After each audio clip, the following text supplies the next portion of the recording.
Hey, I got a really cool guest today. She's coming any minute.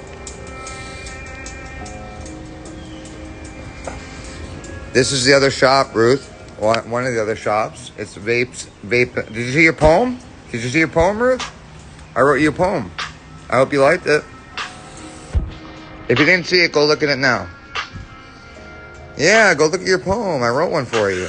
I keep my promises.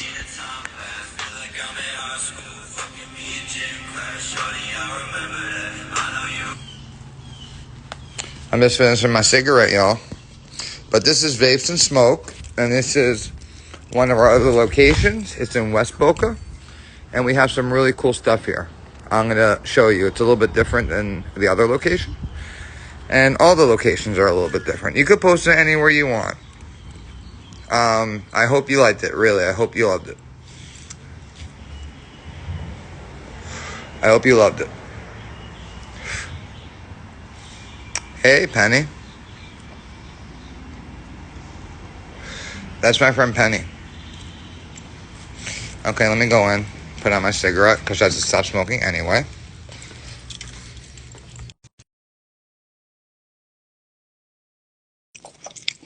Hey, good morning.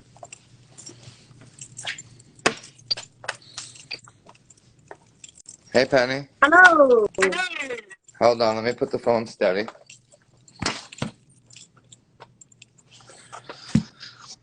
Okay, so let's start by introducing yourself to everybody.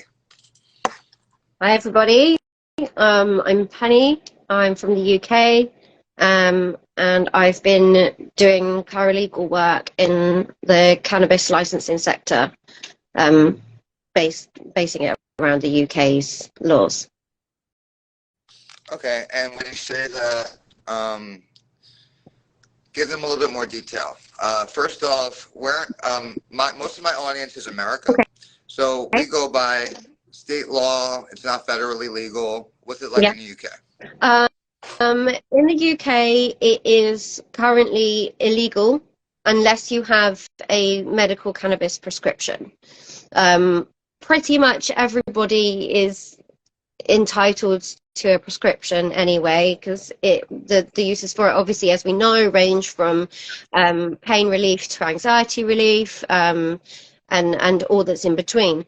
So yes, it's still illegal in this country unless you have a medical prescription from a proper doctor. Got it. Well, it's the same thing in Florida. You have to have a medical prescription. You can't grow. Mhm. Other states you can grow. Here, only medical prescription, and you could buy. Okay. Now, you are a cannabis lawyer. Am I right saying that? Paralegal. Or I've been doing paralegal you're, work, so I'm not technically a lawyer, no. But but I've been you're working with heading a an law firm, and I'm about to start working with another law firm, hopefully soon. okay. Doing paralegal Tell work. me what the law firm that you're about to work for does, and what part you're going to be playing in that, Um, and how. I'm not entirely certain of my specific role as yet. I've still got to have my meeting with them and my old boss. Oh, no. But my old boss is basically Great section.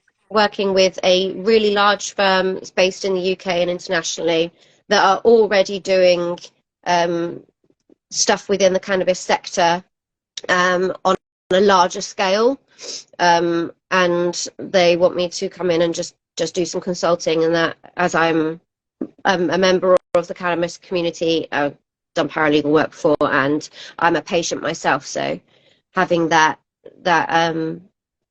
perspective. And what are you a patient for? What does it help you with?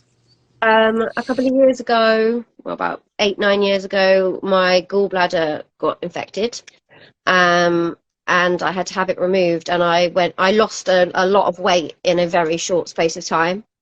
I Yeah. was very, very, very underweight, very poorly. I had constant nausea, and I really struggled to gain weight and to keep food down because of the nausea. So I started using cannabis to help, like a muscle relaxant, basically. if I have an attack and my stomach cramps, I can have a few puffs of some weed and my stomach relaxes, and Okay. the nausea abates massively. Now, did the doctors try to give you painkillers for that I was instead? given I was on about 8 to 10 tablets a day at the start. Of what? When I after my surgery, I was on tramadol, and I don't know what the American equivalent is for that, but I was on some opiate-based painkillers. I was on antispasmodic medications, stomach liners, all sorts. But what I found was that they weren't very useful for me because you still had to try and keep the tablets down for them to be effective. And if Right. you're throwing up literally everything you put in your body, trying to keep a tablet down for over an hour is nigh impossible. And I It don't know doesn't make logical if sense. you've ever had the horrible experience of puking up one of the slow release gastrointestinal tablets Oh, that have all the I tiny little have. seeds in them. Yes, that is horrible. It, So you it couldn't keep it down. no, Yeah. it's not nice. And what I found was that weed was more effective, and Okay. I didn't have to worry about the nasty side effects of the pharmaceuticals. And you look great. Like you look healthy. You look I've gone beautiful. from 6 stone to 9.5 Amazing. in the last couple of years, Okay. and I've struggled for a long time. Oh, I bet. I struggle too, believe me. Like, Yeah. but now tell me about this paper that you wrote that I'm going to help share for you. Tell Okay. everybody what this is about. When I was doing the paralegal work for Chester Abbey, they asked me to obviously do what paralegals do and compile a list of all the information that a client coming to us could possibly need to be able to set up their own cannabis cultivation in the UK, or to be able to import into the UK. So basically, my paper just it doesn't go into in-depth, like really in-depth stuff, because that's more of a more personal thing that you need to have a conversation about.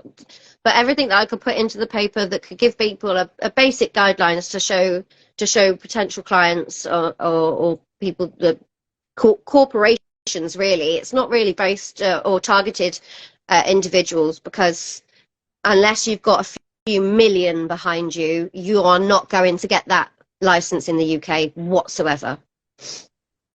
You export to the UK? That's really interesting. Oh, I can't hear you. How can this help America as well? Because the same thing in America, same thing you're saying in America, same exact. Right, okay. So how can this help America, or how can I team up with you to help America on this? I would need to do some more research and speak to you more in depth about your Well, we laws, will. so that I could understand it a bit better. But we're already having some American and Canadian products come into our medicinal Oh, cannabis market. okay. I think it's primarily Canadian, but obviously we get bits and pieces from Germany and Saudi and all the other countries as well. But Canada is doing really well at the moment. What? Canada, a lot of the stuff from the U.S. Mhm. goes through Canada Right. too, and that's how Okay. it gets seized. So Interesting. it's a Yeah. yeah.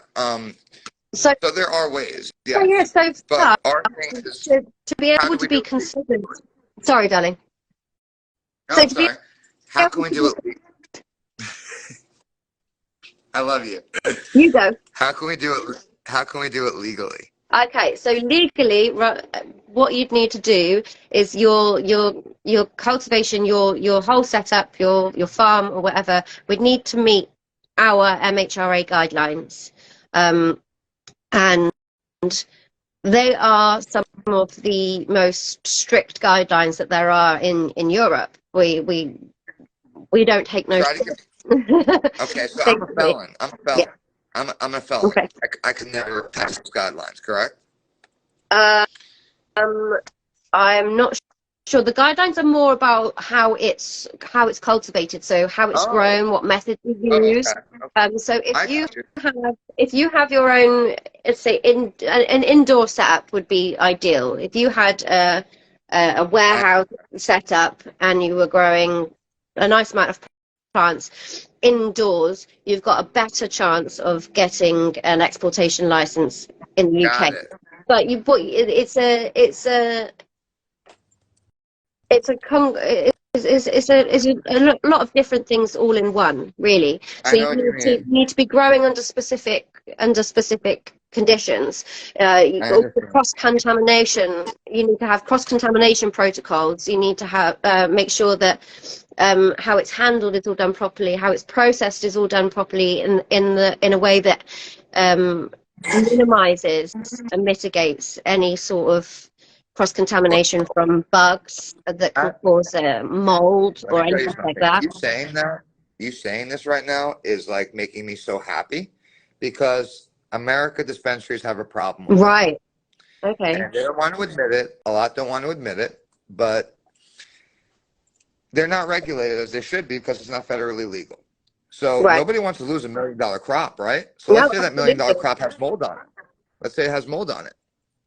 They've gotten caught putting it in tinctures. They've gotten caught putting it in cartridges. They've gotten caught putting it in, you know what I mean? Yeah.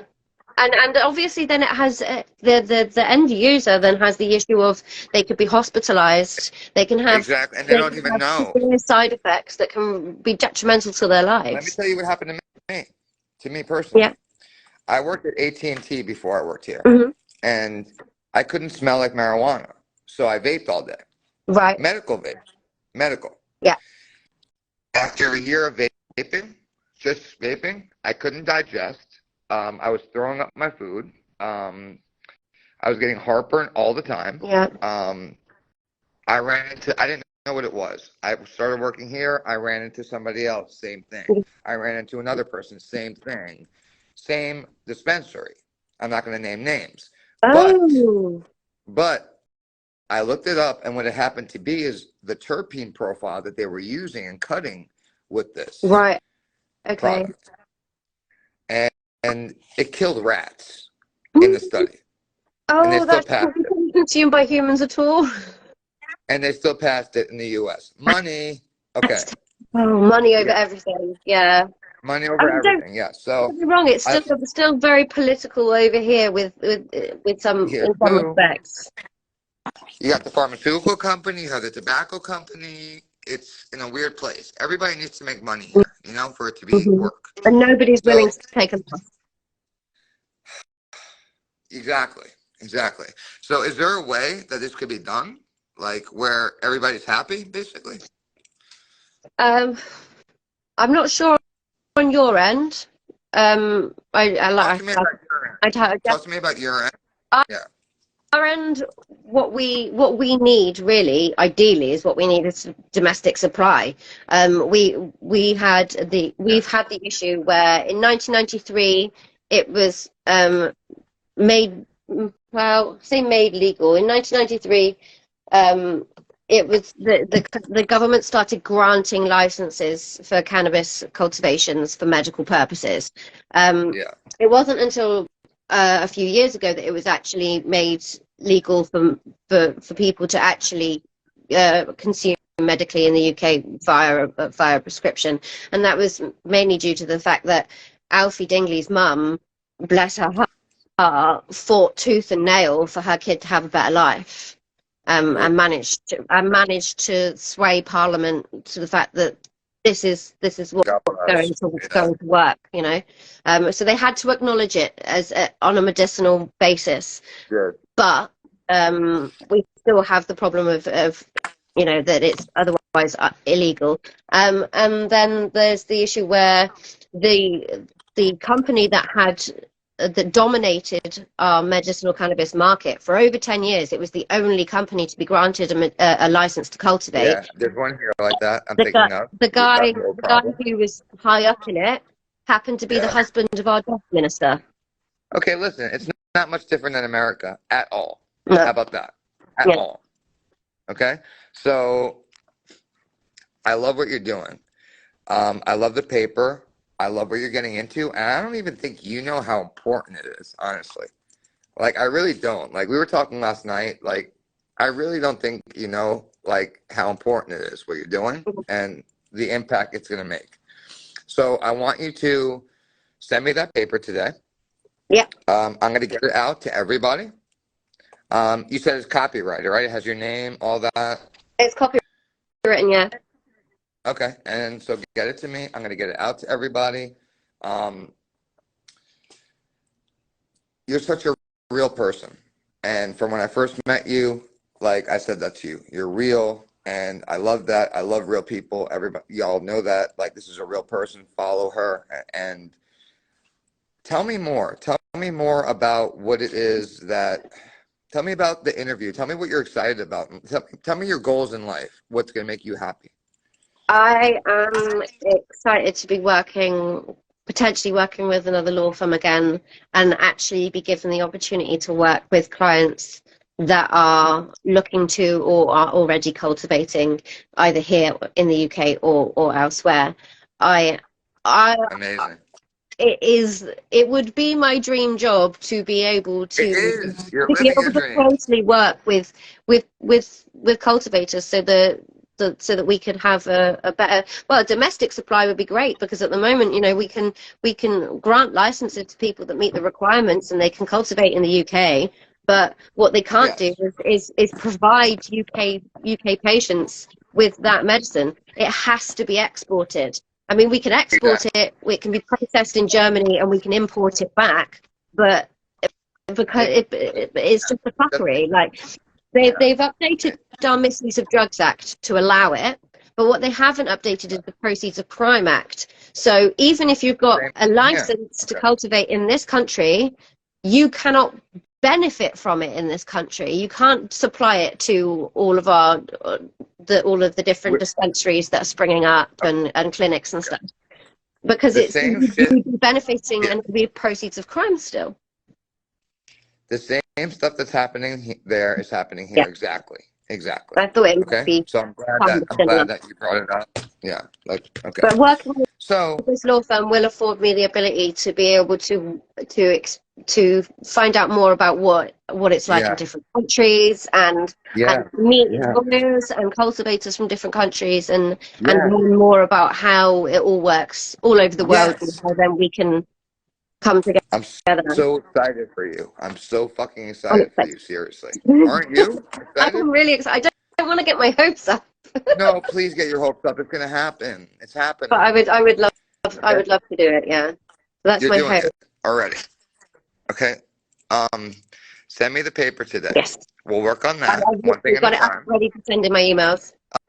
I don't want to get into the psychedelic part yet, but work on, get me the get me the paper. We're gonna talk. I know your brain is very organized right now. So what do you have doing the rest of the day? It's 10 to 3 in the afternoon here at the moment. So I've got to walk the dog, and then get ready for my 2 youngest sons to come back from their dads. And that's about it, really. It's going to be a bit of a chill one. Make some dinner later. Okay. So here's what I want you to do. Send me the paper today. Yeah. And then we'll DM later. We'll DM later. Yeah. And when's your interview? I'm still waiting for my old boss to get back to me on that. I'm going to message him tomorrow in work hours, so I don't get told off for contacting him on a Sunday. But it doesn't matter. Okay, so get me the paper today, and me and you will talk. Do you have WhatsApp? Yes, I do. Yeah. Okay, so I'll give you my WhatsApp, and we'll go step by step on how to do this. Okay. Yeah. All right, everybody, follow Penny. She is amazing. And I'm not just saying that. She's fucking amazing. And she's going to change the fucking world. Well, we will. We all will. We can all come together and change it. We really can. Listen, Tragicamerica was never about me. It was never about me. Power in numbers. We all know this. Yeah. And we outnumber the government by a lot. By a lot. Yes. Okay. But you're real as fuck. I love you. And I will DM you in a little bit. I'm going to keep this short so people see it and don't lose attention span. But I will talk to you soon. Love you. Okay, talk to you soon. Take care.